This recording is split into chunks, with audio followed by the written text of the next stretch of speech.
Did you sign up for the chicken run? Comment down below. Did you That's sign how up for the chicken run? What's a chicken run?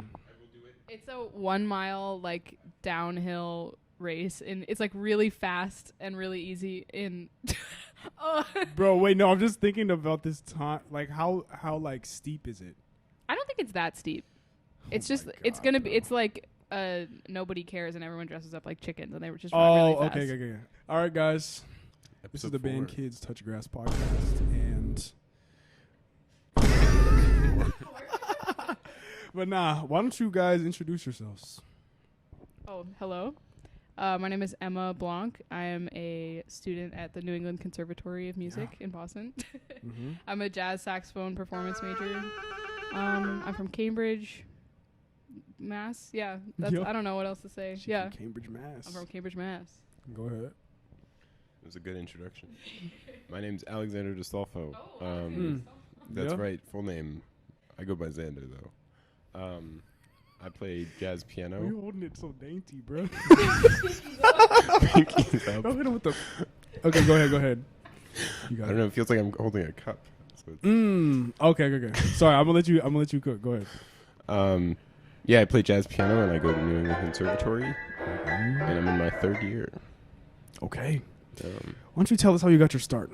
I got my start in mostly like high school bands and stuff. I played piano starting when I was like 8. Like my mom put me in piano lessons really early, which was lovely. Piano is still a favorite instrument of mine. It's very fun to play. Yeah. She good at piano. Yeah, it is. So I started out on piano. I had a really great piano teacher, and then I got to like 5th grade, and they made you like choose an instrument.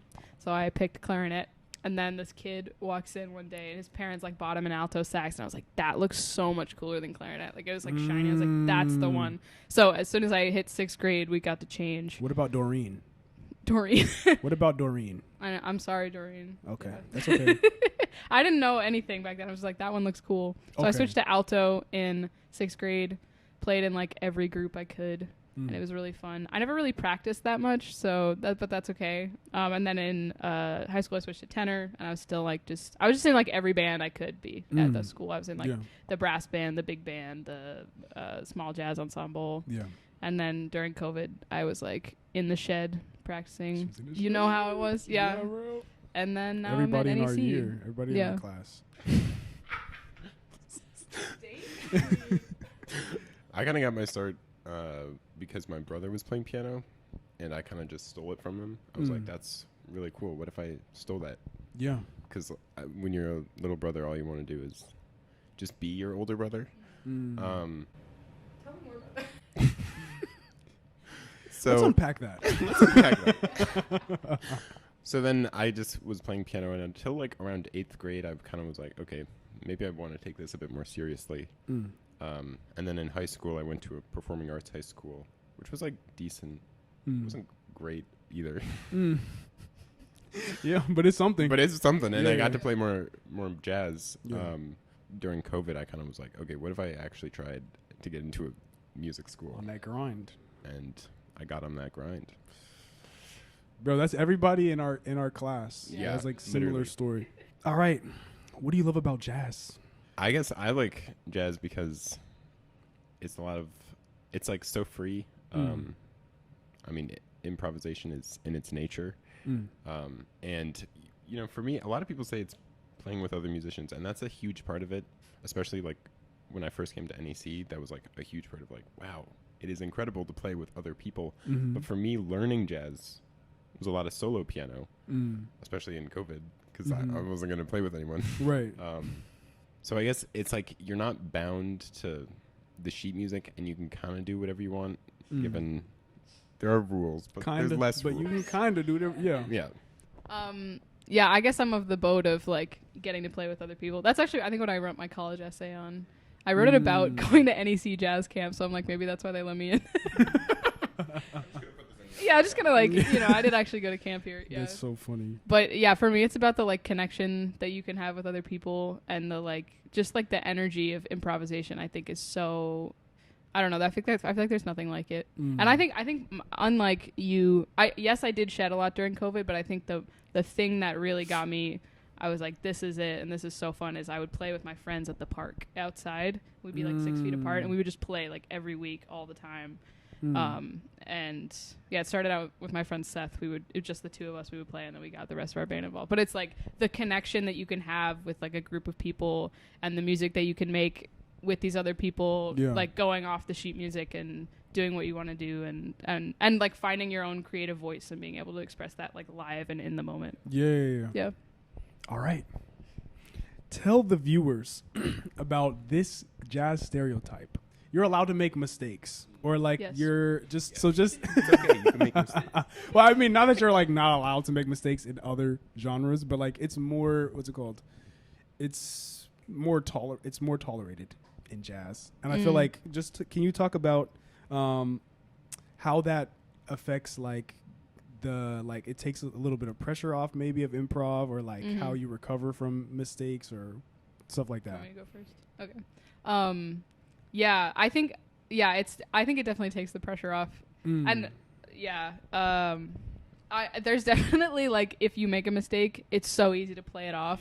And the better you get, honestly, the better you get it at jazz, the better you can play it off. That was really interesting that what you did is like, like, I don't know what I was doing. Sometimes it's a mistake, and then sometimes it's like I didn't even think about doing that. Let me just lean into it so nobody notices that I like did something wrong. But it can lead to cool things. If you play wrong, don't play it again. Exactly. Yeah, that's what they say. They do say that.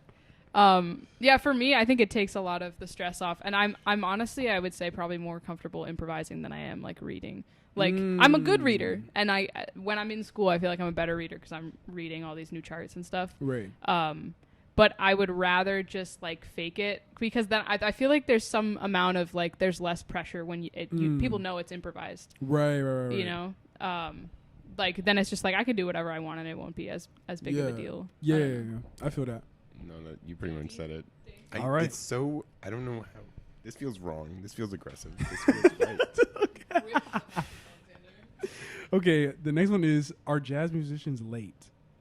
Yes. Late? Yeah, like punctual. He was 30 minutes late to this recording session. I live like 15 minutes away. Yeah. No, I honestly, unfortunately, I do think that stereotype is true. You speak to it. You got this. No, I'm like the worst offender of this. I think being late is on time. In all my ensembles, no one's on time. It's actually more rare.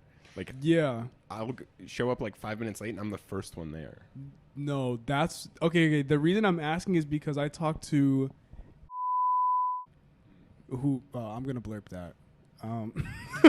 But freaking, I talked to this person. We were talking and I was just like, hey, like, what time does your ensemble start or whatever? And they were like, yeah, it starts at 9. And I was like, okay, so then we can meet at blah, blah, blah, blah. And then they were like, actually, no. And I was like, what do you mean? And he was like, usually, like, I'll get there at, like, if it starts at 9, I'll get there at 9:30 and still nobody will be there. That's so funny. See, I feel like I'm the sore thumb to this kind of stereotype. Oh, because you're early? I am so punctual. And it's just how I am. She was on time. This was I asked her to do this and I was late to my I was the only one that was on time. She was the only one that was on time. Yeah. And Sydney was late. Yeah.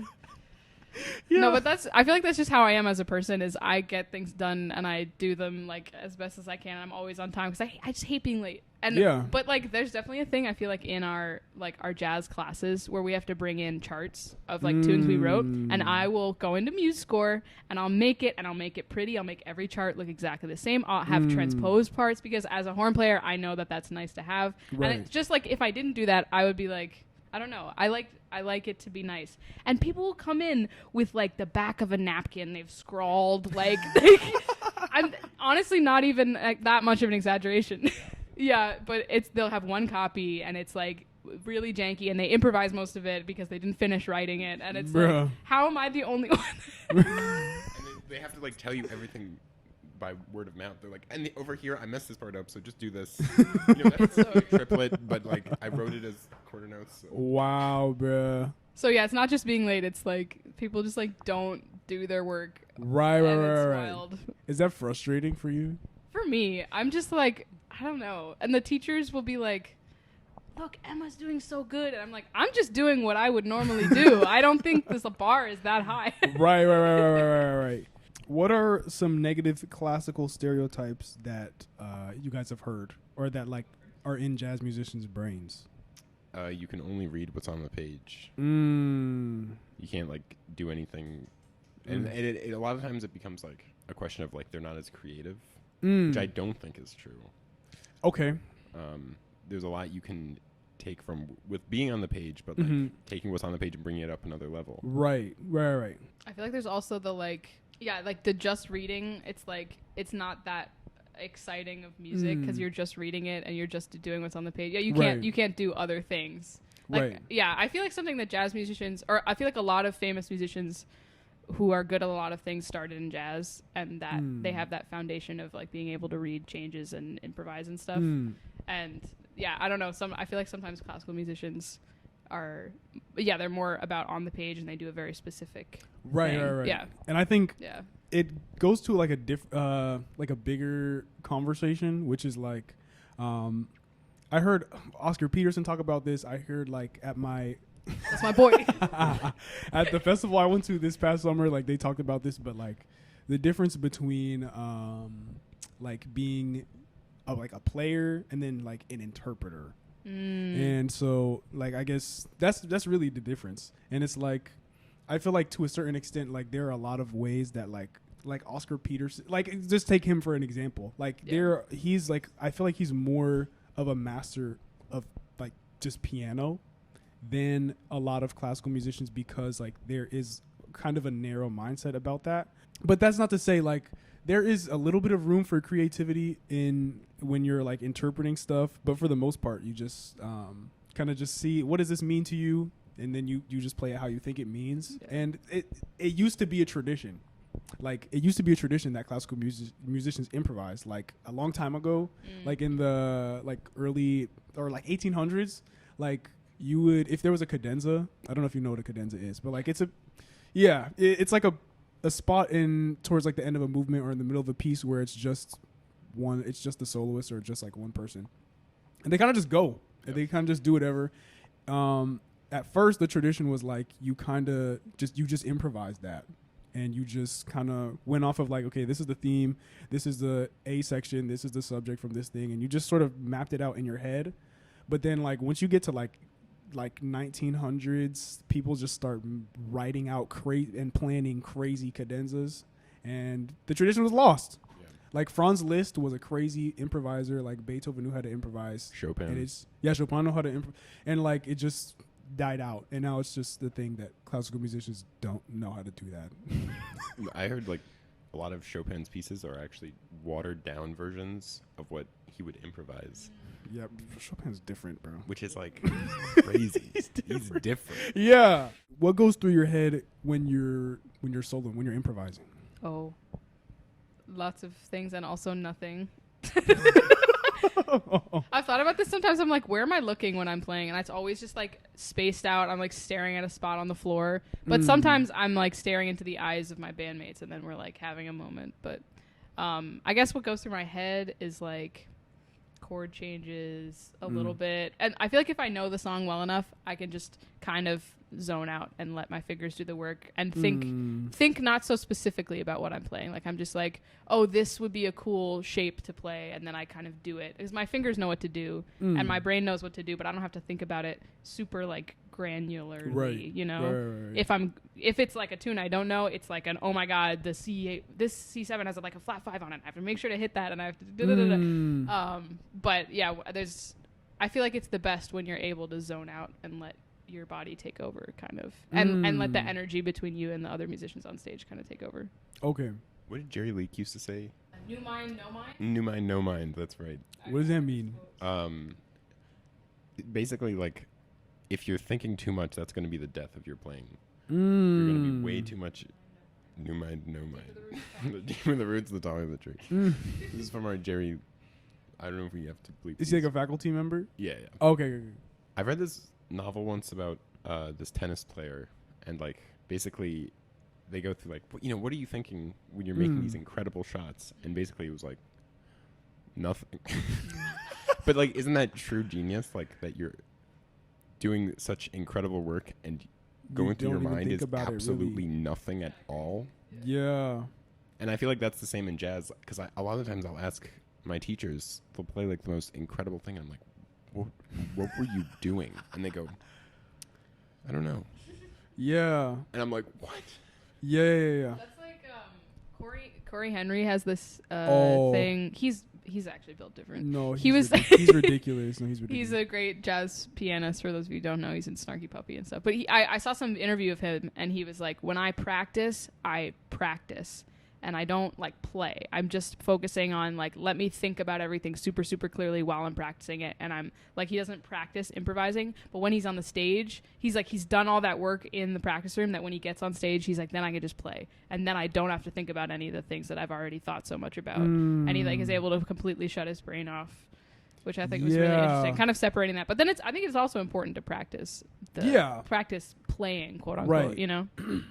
Who said this? It was a jazz musician said this quote, but it was like, you practice scales and arpeggios and blah, blah, blah, it's important. But then like when you get on stage, just forget all that and just like, just play music.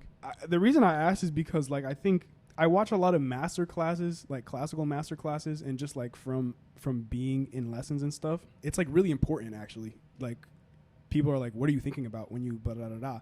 You get sort of like criticized if you're not thinking about like certain things. Like people, like I've seen some people like, are you even thinking about phrasing? Like what is that articulation you just did? Are you even like thinking about what you're doing? I just think it's cool that there's like there's such a difference. Cause like, I don't know, like I want to just like kind of just get into the music or whatever, but it can be different because like, of the style of music maybe, because like you have to be conscious to like make the choices that you're intentionally trying to make. I kind of envy that a little bit. You don't have to think so much, because like at least when I'm playing, there's you think so much and then you just like are like, did I enjoy that? Did I really enjoy sorry, you could talk. I was gonna say in response to your like, I'm not, or I'm thinking about so much or whatever. I think there's definitely sometimes when I'm playing when I shut my brain off and then I'm like, oh wait, I'm not thinking about anything. And then I'm like, wait, I should be thinking about this thing that I'm supposed to be doing. Like, or I'm like, oh, I've played that like 3 times today. Oh my God, I really need to play something else. Or I'm like, it's like a little inner monologue. Sometimes you're thinking a lot and sometimes you're not thinking. And then sometimes you're like, wait, I'm not thinking. Right. I'm playing stuff that like you're almost on autopilot and you're not like there's genius there, and then there's also just like autopilot, which is wrong and bad. But sometimes it's good. That's the problem. Like, someday it's inconsistent. The autopilot and is inconsistent. I feel like often my autopilot is just what I've been doing lately. So I like fall into the same patterns, and I'm like, oh, I sound good, and then like I've done that for the 3rd time this week, and I'm like, all right, I'm done with this. You know? No, it'd be like that. It's like, it's a weird. It can go in all directions. Like, I don't know what, like, if autopilot is good or not necessarily, because it has its ups and downs. What are some of like the big problems with jazz today, like in the community? You want to take this? I don't know. Do you have a specific? I think, I don't know, like career, like if you want to like be a soloist or what are like some of, if you're trying to be a jazz musician like you guys are, what are some of the like big things that you know you're gonna have to like encounter or overcome in your career? Well, my teacher always tells me, there's way less gigs now, and I'm always like, that's great to hear. And like one of my ensemble coaches was like, I used to play in, like hotel gigs were a real thing for piano players. You could like go to any hotel, they would love to have you play there. Now they don't give a fuck. You go into a hotel, you're not going to see a piano there, and if there is, it's going to be a player piano with inputted songs already, because they don't want to pay musicians, of course. Like the automatic ones? Yep. Oh, that's devious as hell. Yeah. That sucks. Which is really sad. AI is taking over. AI is taking over. It's not even AI, but Original AI. someone played that song at one point, but some people will tell you, like, they just don't play jazz like they used to. It's all this fusion stuff. Which is, like, fair, but also I feel like you're going to have to innovate the genre at some point. And I think there's a right way to do that, which maybe is wrong of me to say. But, like, I think at some point you can't be playing standards as they were being played forever. Right. Yeah. Okay. On that note, yeah, standards are such a weird thing because it's like you have to know all of them. But if you go out in the real world, you're not going to be playing them. Like, it's just a foundational thing. And, like, honestly, I didn't get a lot of that foundation before I came to NEC. It's like, I don't think either of us did. Yeah, I feel like there's a lot of people that, like, the two of us got here, and it was like, let's play a standard. And we were like, I don't actually know any. I know, like, I don't know, like, Green Dolph Street or something. Yeah, the lame ones. But it's like, such a thing, like, it's a weird thing because you have to know all this stuff, and you have to know all this language and all these standards. But it's just a foundational thing that everyone just has to do because you have to do it. Because you have to know the language, you have to know the history, you have to understand where everything comes from, and then you're able to do whatever you want with it, whether that's free jazz or like modern jazz or like some kind of fusion or whatever it is. I feel like there's such a... And no one's just playing standards anymore because they've been played for so long. Right. Yeah. Okay. Yeah. All right, guys. Let's talk trauma. Trauma? I want you to tell me about your experiences in AC1 and AC2 and MLM1. Oh my God, I've got stories. Because freaking, if you don't know, at the school, if you're a classical musician, you do 2 years of like ear training, and if you're a jazz musician, you do 1 year, but it's basically but 2 all years tailored. of theory. Yeah, it's all tailored to classical musicianship, basically. All the like the theory, the singing, sight singing, all that stuff. And I just heard horror stories from other jazz musicians. So what was your experience like with that? Do you want to go first? Okay. You look like you're dying over there. Well, no. I don't know. In MLM 1, I was struggling. We were with both. We were in the same class. We were in the same class with. Yeah. Is he still here? He's still here. Nice. And apparently, just say my MLM teacher. My MLM teacher. If they've gotten better, then that makes me feel better about my performance in that class. It was like their first year teaching. Whoa, we're getting too personal. Imagine it wasn't, and that was offensive. Yeah, doing those like milestone projects. Bro, that was evil. That was evil. That was the devil. And doing those at the very end of like the year when you had to sing in front on a Zoom call. The tests. Yeah. The midterm and the final. I would be losing so much sleep over those. And I didn't even do great ever. Yeah, MLM. Actually, so I gotta say, from a young age, I took piano lessons, right? And my piano teacher he would teach us ear training. But I've had very good ears from a young age, so I think that put me ahead a little bit of like I don't know. I don't have perfect pitch, but I have literally good. Does. Oh. No, bro, she knows like half the pitches by heart. And like, but I'm not like one of those kids like that's a C sharp and that's too flat. It's just like I'm like, oh, that should be the note, and let me like I don't know. Okay. I don't know. I feel like it's different, but so I think I had a leg up a little bit in like MLM and stuff. So I'm not sure that I had the same exact experience as all jazz musicians did, but it wasn't a pleasant class, and it was like the whole time we were there. It's like I know I'm not going to use this in the real world. On some bro, did you know your solfege syllables? Right now, are you testing? No. And you were in prep. No. I did NEC Jazz Lab. Oh. It's a week-long camp. And I did it 2 years. Got it. So no, I didn't. Nah, bro, they literally, and this is a controversial subject. They're teaching jazz musicians figured bass. Yeah, it's like, for what? When am I going to need to read alto clef? For what? For why? All I need to know is how to transpose from a concert chart because I'm a horn player. But not everybody needs to know that. They need to have like a jazz. They need to just we have jazz ear training classes. That's the thing. But they're not required. They're required for us. Oh. What's weird? But they still require MLM though. Right. And when classical people try to take jazz ear training, they're like, whoa. You're gonna struggle here. But when jazz tried to take classical music theory, they're like, yeah, that's required. Actually, you need this. If I ever got a tattoo, is practical, it would be the guys. figured bass notation. Bro, freaking 6'4". 6'4" inversion on his wrist. The funny, Oh nah. Sorry, go ahead. the funniest part to me was in AC3, which is like the third theory class, when they started introducing augmented sixth chords. Wait, I thought you only had to take 1 and 2. No, we had to take 1 and 2 for the solfege class, and we had to take all 4 theories, which is stupid because we also have to take jazz theory, 3 classes of jazz ear training. Like, we have to take all this other stuff that's like not as important, so it's not required for you guys also. But you guys should know how to read a chord change. I don't know. A single chord change. Just one would be nice. There are people who were here for undergrad and masters and don't know how to. Just don't even have it's not even that they don't know how to do it, which is fine because like you're not going to use that, but just like at least know what it is. Just and, like if we're not going to use the stuff that we're learning, you guys should use the stuff too.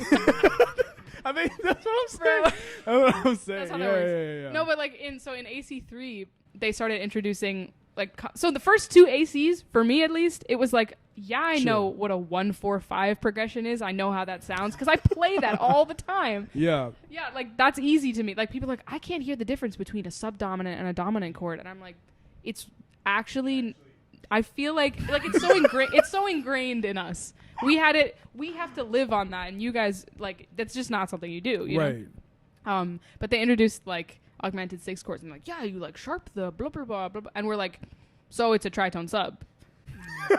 We're like, oh yeah, it's a tritone sub, and then so my teacher was like, it was someone who will remain nameless because we can't raise his hand in class and was like, that's a tritone sub, and our teacher was like, okay, come explain that to the classical kids, and so he walks up and he has to explain, and it made them even more confused. But it's that just makes sense to us. We're like, right, using those words. Yeah, we have to use the special. We have to use the devil's words. Yeah, we have to use the special classical the language. T word, guys. Don't use the T word. Don't say tritone, guys. Because I'm not gonna use an augmented sixth chord the rest of my life, bro. Ever. Unless you're in Tchaikovsky, or unless you're it's just it's cool to know about it. It is. It was an interesting topic. It's cool to know about it, but at the end of the day, I feel like this is a problem just in education. In theory. In theory, you should it would make sense to know what that is, but in practice, it's just not practical. It's like if I was I want to drive a car, and instead of teaching me how to drive a car, they teach me how to build a car, starting with the engine. It's in theory, it may be nice to know how the car works. Yeah. But I have a car now. I don't know how to drive. Yeah. You can make a car. You can. But I don't. I just want to drive. Yeah, it's this augmented sixth chord is built on the 6th scale degree, and then you do a tritone. But I don't even remember how to make one. It's that easy to just be it's built on the flat 6 or whatever it is. Yeah. Was it? Is that what it is? See, I don't even remember. Well, if I'm being quite honest with you. It's a dominant chord with. What's the root? Well, it's basically, it can be any chord. Wait, can it be any? Isn't chord? it like a subdominant? It's not built on any scale degree. You use it to get. Am I tweaking right now? See, bro, I'm a classical musician. I don't even remember. We're jazz musicians. We don't know. What I think it is you pick from what key you want it to resolve, and then you can build it off any scale degree. So, but it's just it's like the diminished chords, so they can be whatever you want. It's like enharmonic modulation. It's not important because we're never gonna use it. Dude, if you're a composer, that's so valuable. But if you're not, sucks to suck. It sucks to suck, and it can inform your playing a lot, which is. Hey, the harmony's changing. I'm going to change my sound or whatever.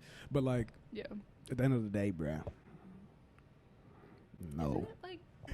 This is the topic that we're here for. Is laufey jazz?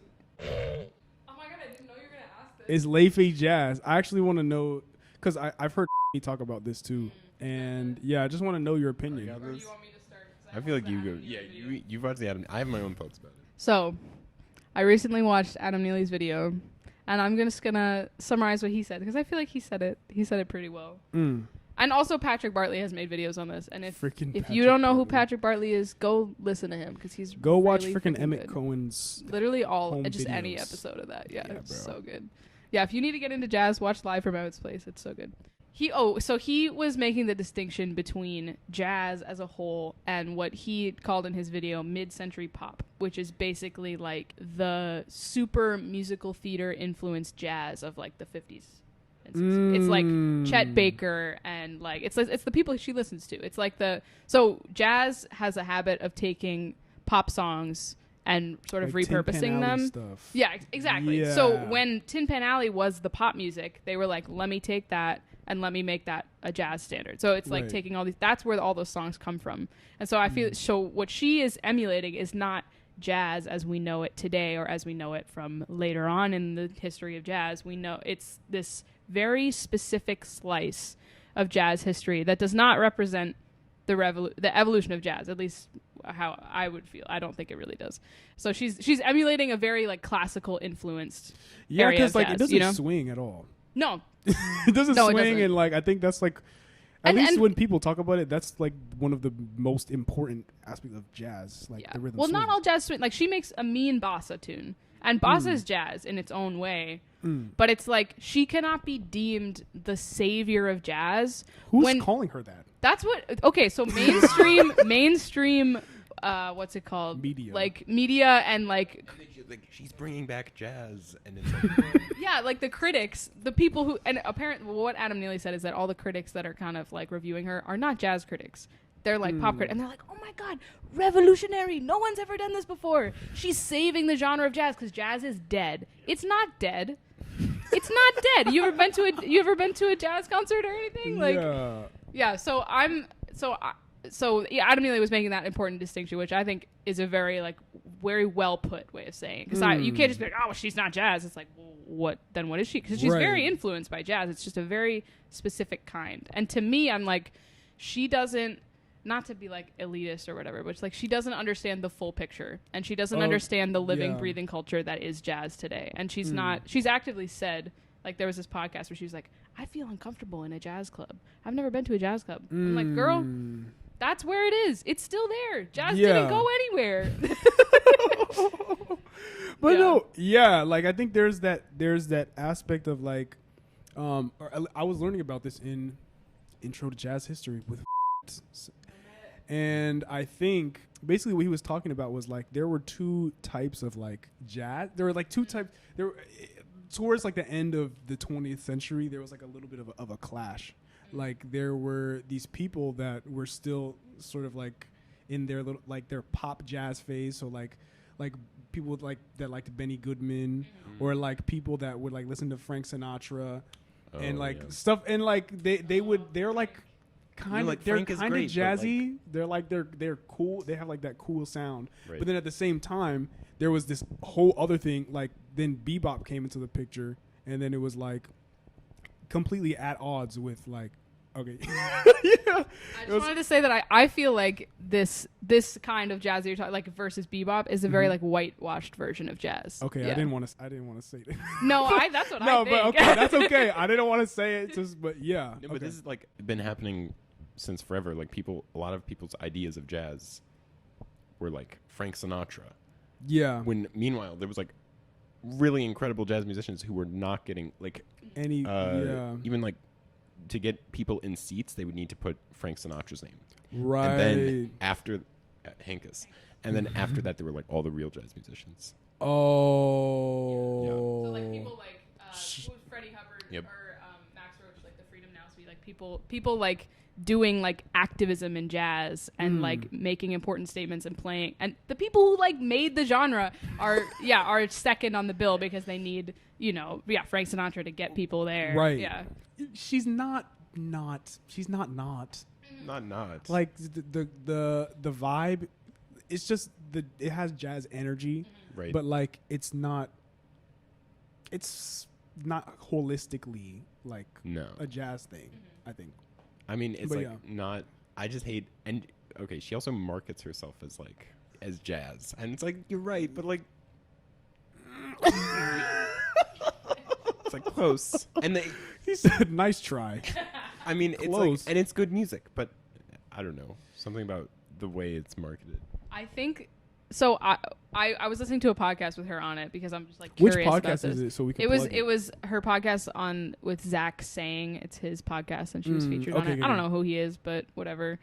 He was talking to her, and she was like, when I first put my first single out, I was like, I don't know what genre to put it under, on like literally the category on Spotify. So I think part of the reason, this is my own thoughts, I think the part of the reason that this whole thing is happening is because she's like, well, this is jazz, I'm going to put that under the category. And so like technically in Spotify, she's the most listened to jazz musician of recent, but she is not only jazz. Like it's influenced by, obviously, and It's emulating fusion. a lot of It's yeah, fusion. it's pop, jazz stuff, Bossa. classical, bossa, whatever. Yeah. 'Cause, But like, it's she also has those. She has those like those performances like with orchestra. Right. That and like she had her sister play violin and something. So like it's a lot of things. Right. And I mean, like, I think it's jazz just with an orchestra has been around for a long time. yeah. Right. But yeah. So I think it's simpler to Right. just say this is Especially because jazz. if you say fusion, you get a different sound in your head. Jazz fusion to me is like funk. Yeah. Funk. We heard it.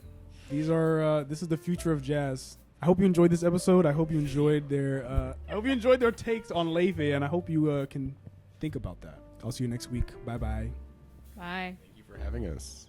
I like feet again. Listen to